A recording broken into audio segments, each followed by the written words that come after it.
আমি একজন ভিখারি, কিন্তু আমার একটা স্পেশাল পাওয়ার আছে। আমি সবার মাথার উপর তার ব্যাংক ব্যালেন্স দেখতে পাই। আজকে মনে হয় না খেয়েই থাকতে হবে। আমরা থাকতে তোমাকে না খেয়ে থাকতে হবে না।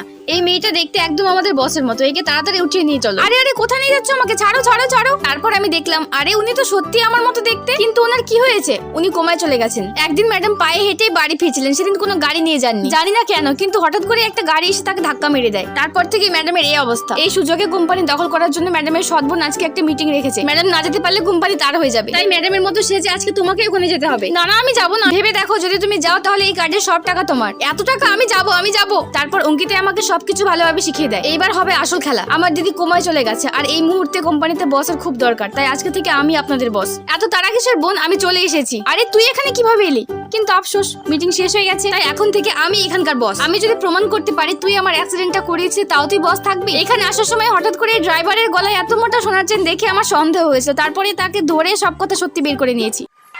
প্রথমে ভিডিওটি সাবস্ক্রাইব করবেন, এরপর একটি লাইক দিবেন, শেয়ার বাটনে ক্লিক দিবেন, হোয়াটসঅ্যাপে ক্লিক করে রেখে দেন।